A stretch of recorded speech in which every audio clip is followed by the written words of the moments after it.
I'm Loving Me Project and Girls Leap. My team says I never say Girls Leap and Girls Leap, but to me, they're all together. And we inspire you to love yourself. We inspire you to live your highest and truest self.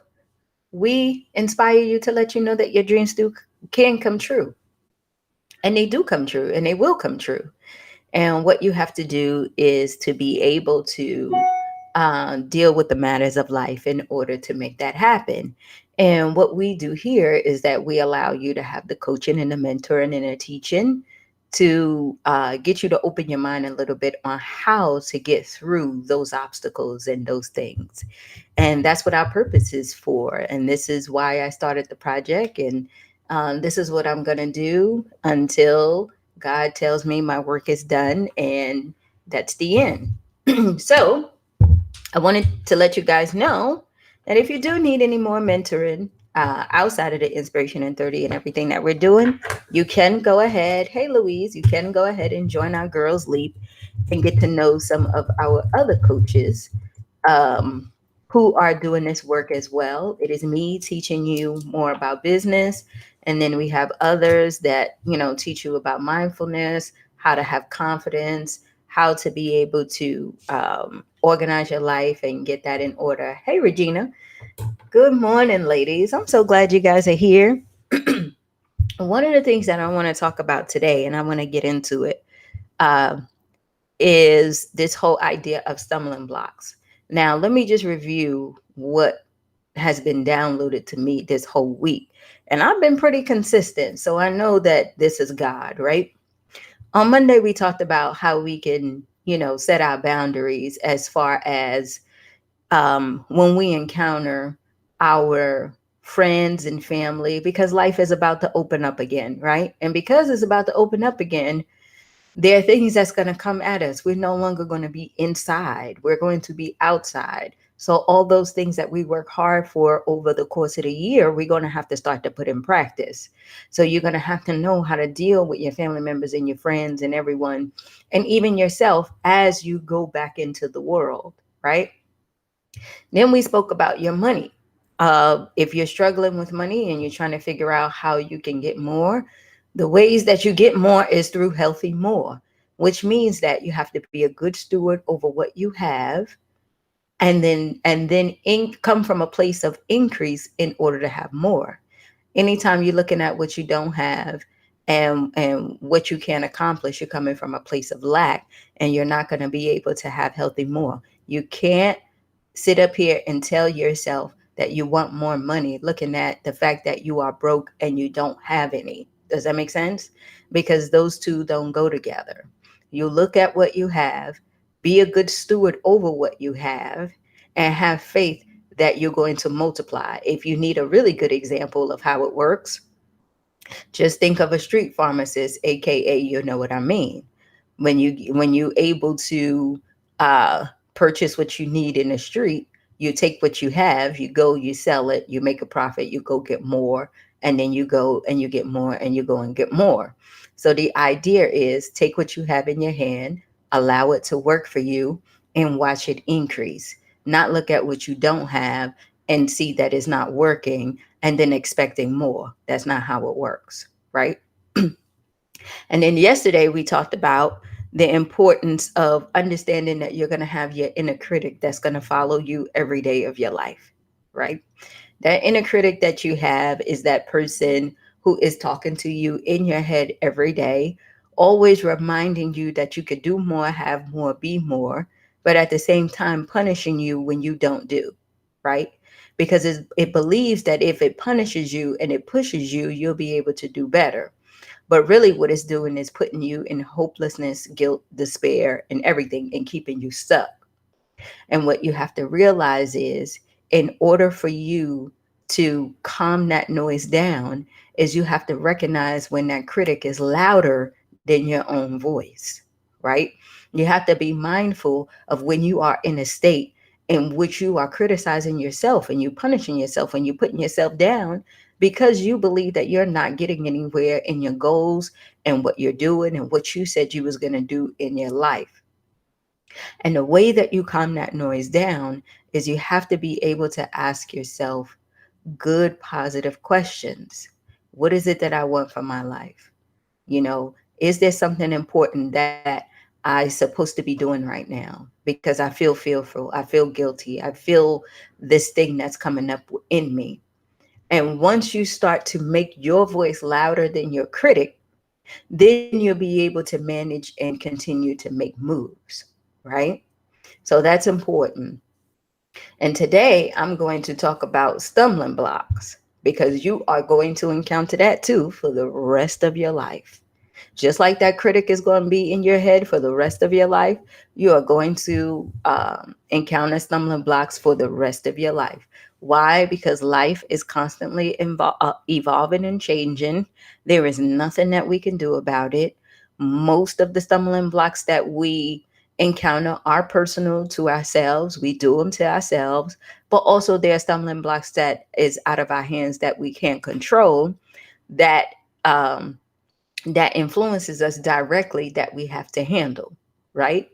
And we got to understand how to handle these stumbling blocks because it can easily divert us from our dreams and our goals and from doing what we're doing. And we know that because we faced it back then when we were trying to get our lives together, and it kept us stuck, right? Because we didn't see no way out. And because we didn't see no way out, we did nothing. We accepted what it was, and then it wasn't until we hit rock bottom or something happened drastically that changed that woke us up to say that we needed to do something different, right? So I want you to take out a pen and paper because this is important. What happens when you face with stumbling blocks? And what is a stumbling block? When you figure out that you have a weakness and you're not sure how you can solve your problem in your weakness. So you find out, that you're not good with money, that you do overspend, that you do need to, kind of have a budget and get on track. When you find out and realize that you made mistakes in your life and those mistakes are costing you now. You're trying to get a house, but your credit is bad. You didn't think about credit back then, right? Because you didn't care, because your life was your life. But now that you are on a different road, you see that you got to dig yourself out of a hole in order for you to live differently. So the mistakes that you made 10 years ago is coming up and showing up now that you're trying to embark on this new journey. And how about the problems you encounter? Somebody in your family gets sick, right? Your husband gets sick, your mom gets sick, uh, somebody dies, and it traumatizes you so much to the point where you get stuck. How do you actually continue to move on when you have all these stumbling blocks in place? And the first thing that I can tell you guys that work for me, right, is that you always is going to need that time to reflect. Always.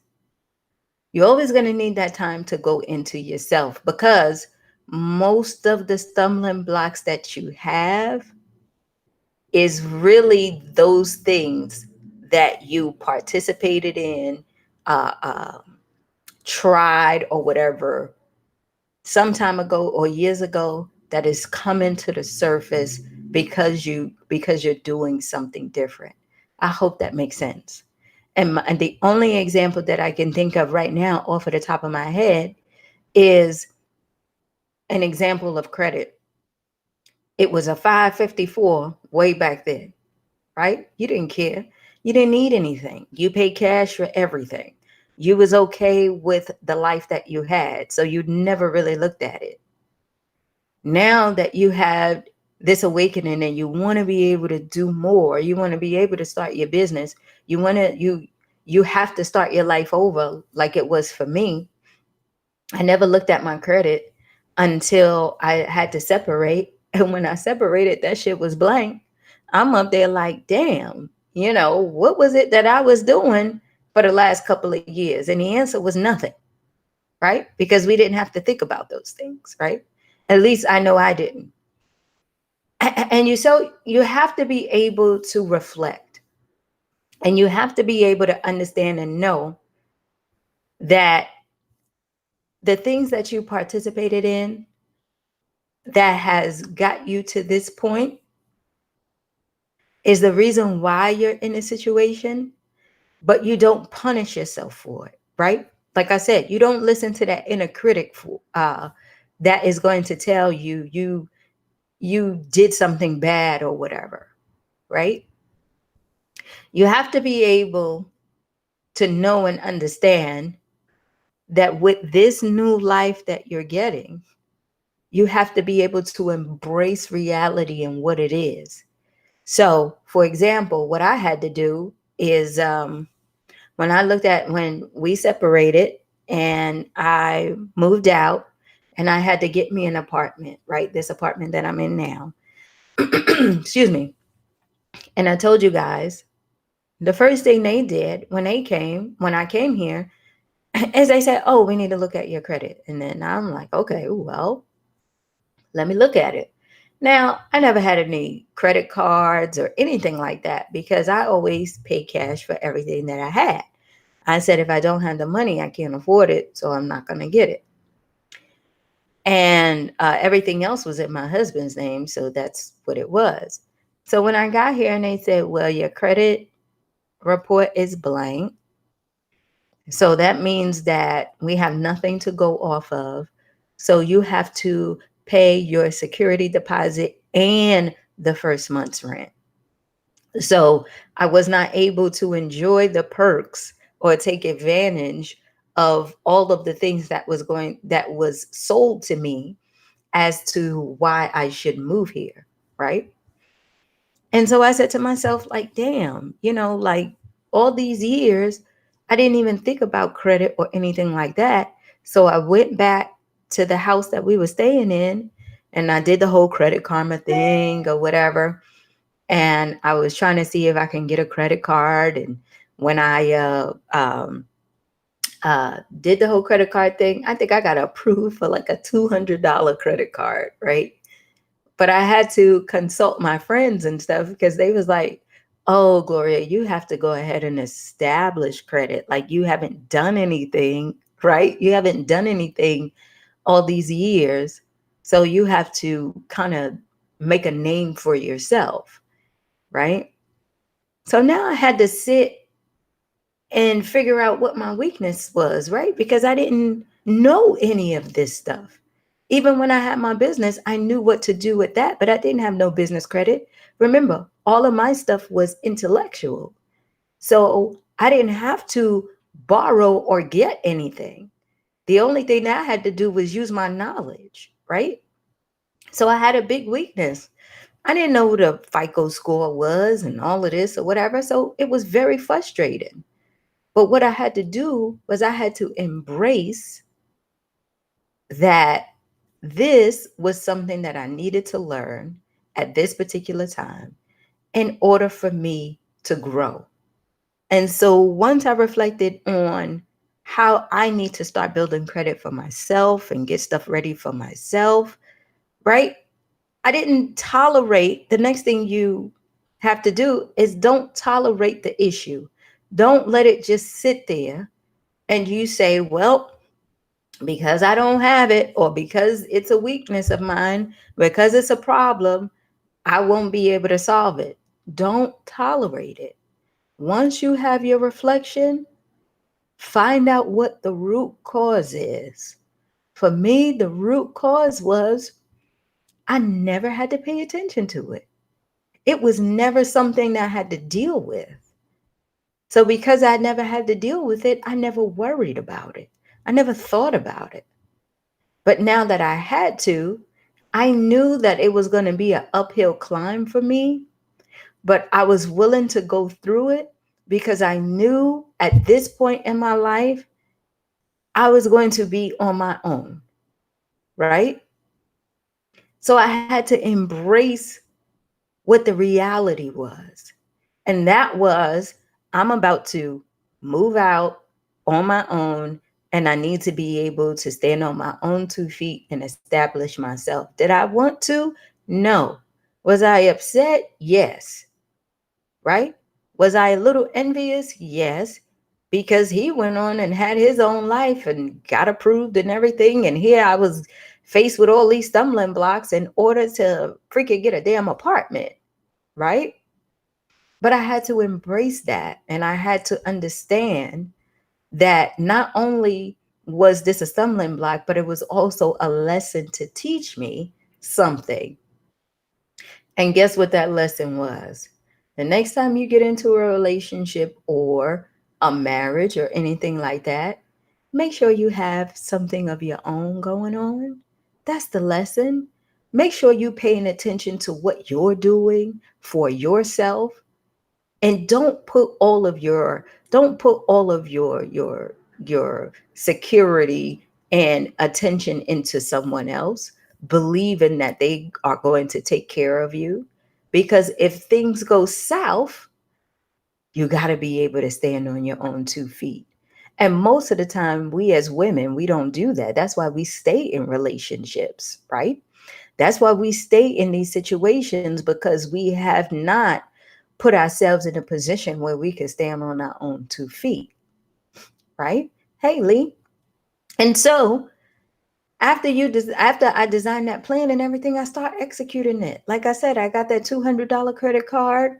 That was my way of establishing credit.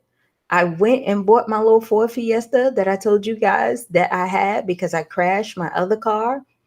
And I bought that for $7,000, and it was recommended to me that I make payments on it to establish credit. And that's how I started to build myself up and understand what is it that I have to do, right? See, when we face with situations and stumbling blocks, we only looking at, like I tell you guys before, we only looking at what's in front of us, and we start panicking. And we start panicking because we believe, woe unto me, I can't believe that this is happening at this particular moment right now. Most of the time we say, I ain't got time for this shit. I can't believe, here we go. Here's another thing that I have to solve or get through. But what we have to understand is that life is always going to be up and down. We have to be able to embrace it. What did we speak about last year? We don't like problems. We can't stand problems because problems for us seems like they come at the wrong time, right? They feel like they come at the wrong time. They come at a time in which we are freaking trying to excel. And then all of a sudden, we got to stop what we're doing to solve something else and then go ahead and get back on track. But what I'm trying to tell you guys is that's how life is, right? So when you are faced with a stumbling block, the first thing you have to do is reflect on the situation. And that's huge. Don't stay in reflection though. Don't sit up here and talking about you've been reflecting for 5 years. Okay? Don't do that. Give yourself time to reflect. And then you sit and you figure out, how are you going to get yourself in a better situation? I won't say out of a situation, because when I talk about the next thing, it's important to understand that some things you just can't avoid, right? But how are you going to put yourself in a position where you'll be able to lift yourself back up? And the reflection allows you to do that, allows you to think for a second. It gives you the opportunity to come up with ideas. And then you design a plan on how you're going to do it. And then you start executing that plan, right? I went to a client's place Tuesday. And there's a couple of the staff that I was coaching. And one of the ladies, when I walked in, I said, hey, I haven't heard from you in a while. What's going on with you? She said, I just texted you the other day to let you know everything is great. I'm going well. And I said, I ain't getting that. I ain't get it. I ain't get that text. And she said, no, I did. I text you. She texted the wrong number. I said, so how's life? How's everything going?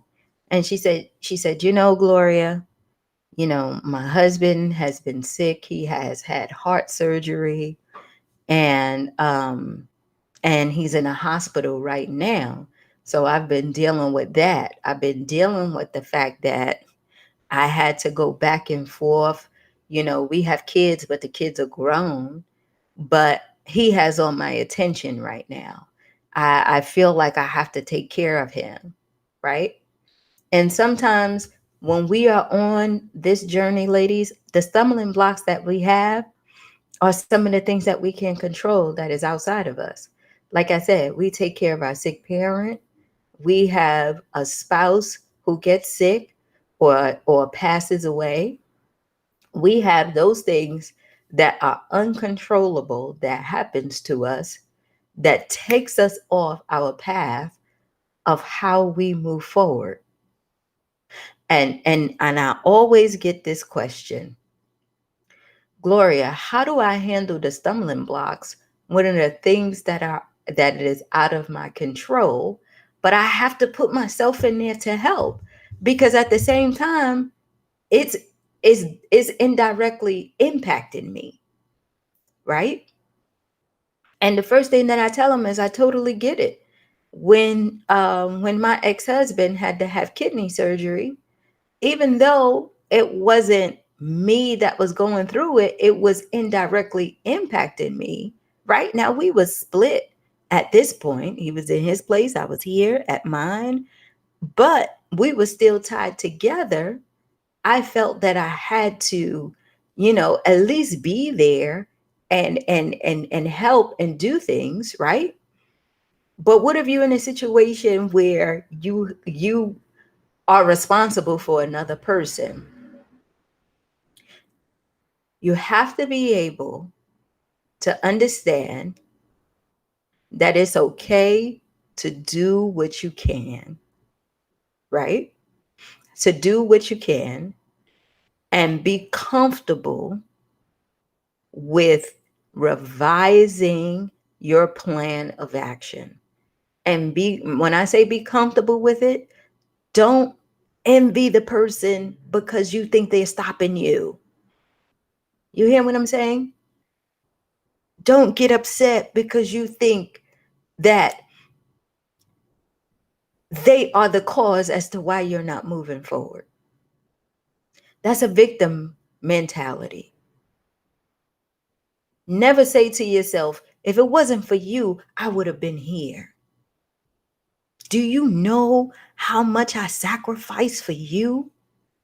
Do you know where my life would be if I didn't have to do this for you?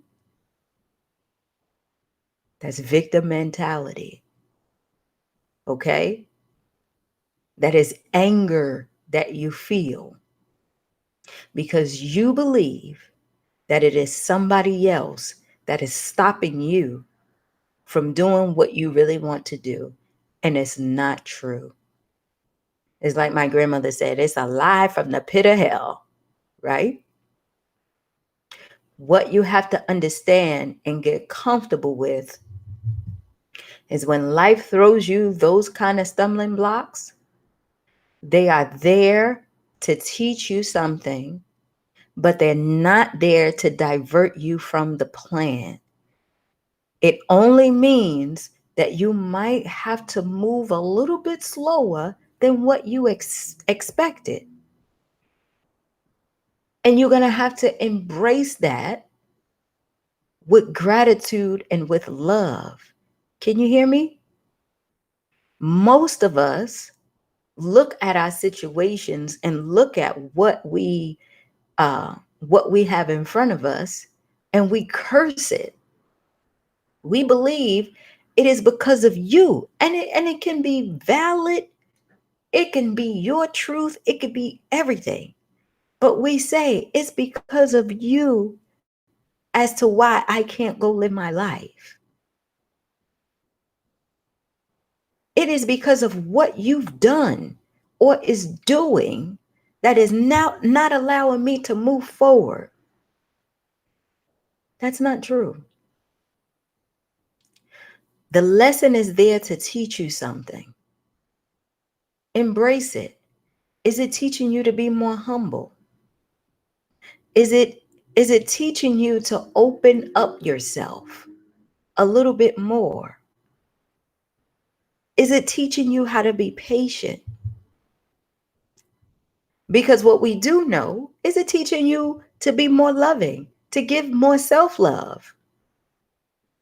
Because what we know for sure, the person that is in that situation that you're taking care of, they don't want to be there either. They wish that they could get up and do things for themselves, right? And if you are the person that is relying on someone else, you know how that feels. You don't want someone else taking care of you. You want to be able to get out there and do stuff yourself. You want to be able to have your own peace. But at this particular time, it's just not possible. But that doesn't mean you have to divert and give up your dream. What that means is it might take a little longer, but you find those little things that you can do every day that will push you forward. A goal plus determination plus embracing reality will always equal progress.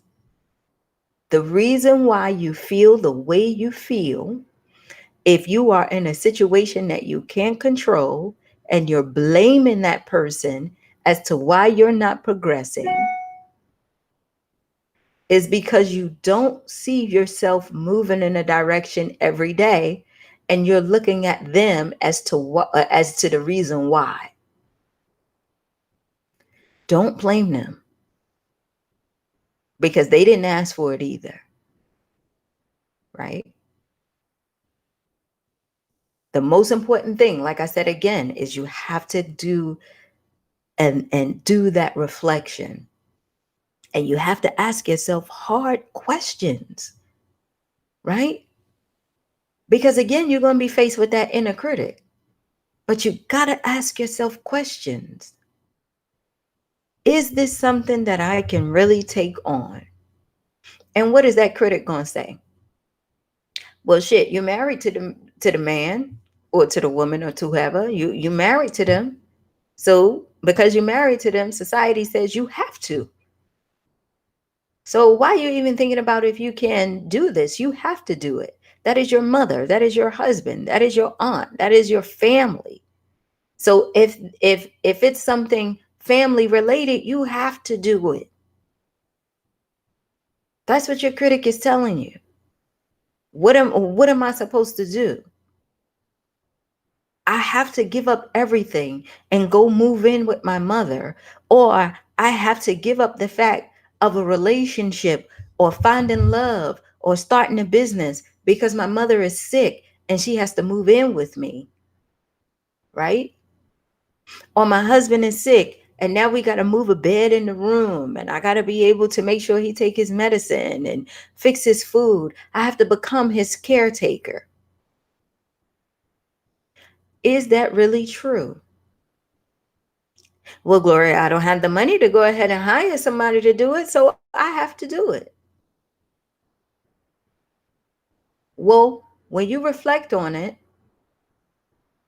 is that the only decision you have? Or is there something else that you can do? Does he have other family members, his sisters, brothers, or anybody who can share the load with you while you go work on your dream?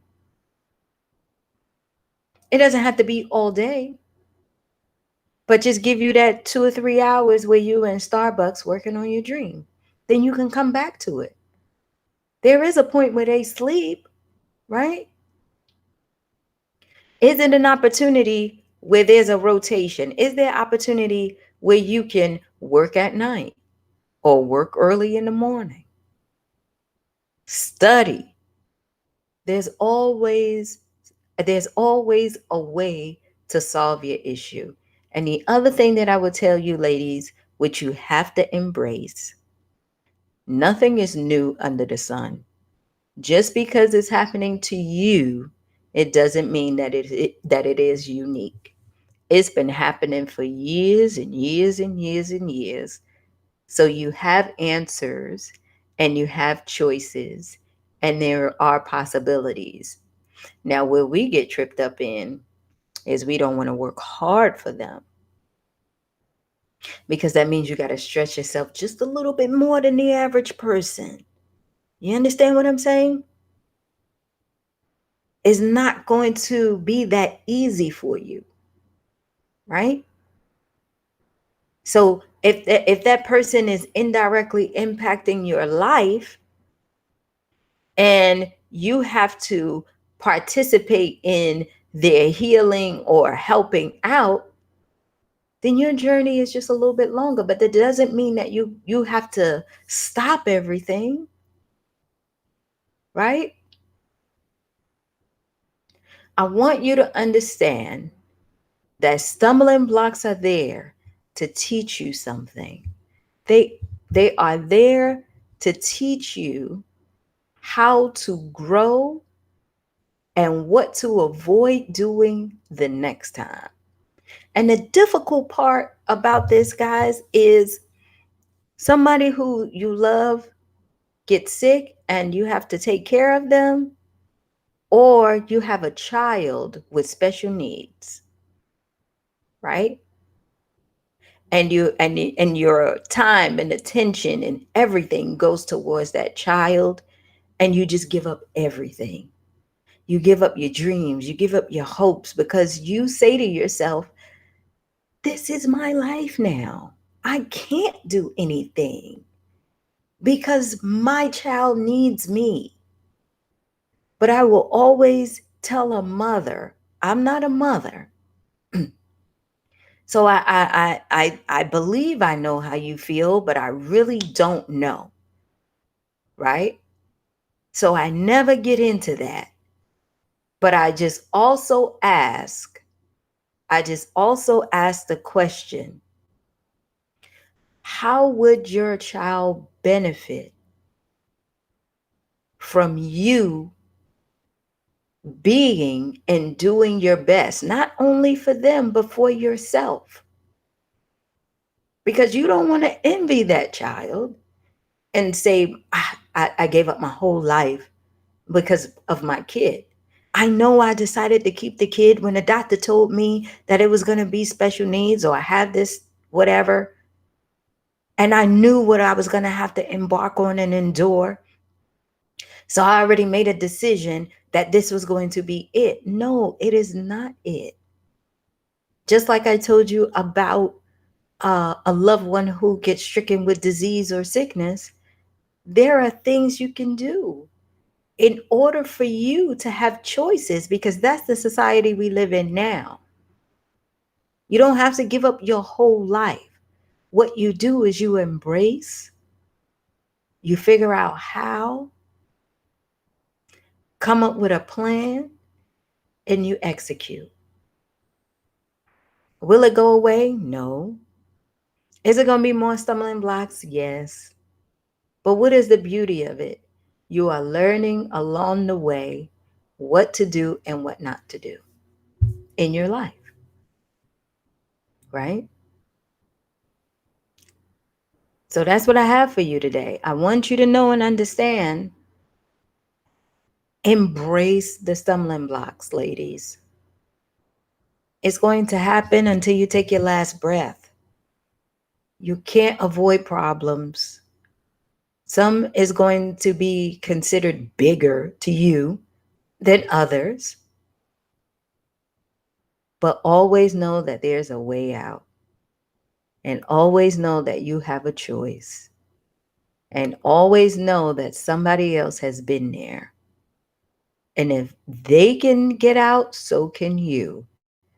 Because ultimately, at the end of the day, what we know for sure and what we can count on is that this too shall pass. This too shall pass. This is just what we in right now. But we're not going to be here forever. But while we're here, how can we make the best of it? And that's the point of a stumbling block, to teach you how you can make the best of any situation and climb yourself out, right? So don't be afraid when things happen. Sudden things that make you panic and you say, I can't, I can't, I can't. Yes, you can.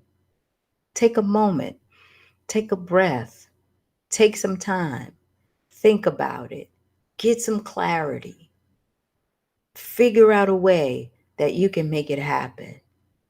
Take small steps. They don't have to be gigantic. Do what you can and watch your life continue to open up. Because what comes after winter? The spring, right? So that's what I got for you, ladies. Be okay. Embrace it and know that this too shall pass. Okay? I love you guys. I am out of here. If you need anything, let me know. Go to our website, considergirlsleap.com. I do a business class every Sunday at 11 a.m. for those of you who are business owners. We have Ellie, we have Andrina, who works on mindset for us. Uh, we have Carissa and Natalia, who does more of the business side, PR, and sales. And we're adding some more coaches, especially ones that work on the mind and get you to understand the power of who you are. I think that is so important as we walk through this. And also just know that we're in May. May is Mental Health Awareness Month. This is our time where we really want to be able to hone in on our mental health and do things that are not only so heavy, but also celebrate who we are and the love that we have, right? We got to get through Mother's Day and graduation and all these things that y'all be doing because y'all be out there living your life. And so we just trying to get out there with you and live it. Okay. And if you've been in the house this long and you got vaccinated and you still scared of people, please go outside. Please go outside and go do something. Go sit at a restaurant and eat your favorite food because you can't be scared of people. You can't be scared of life. This is what we living for, right? Go have lunch with your favorite girlfriend and laugh your ass off.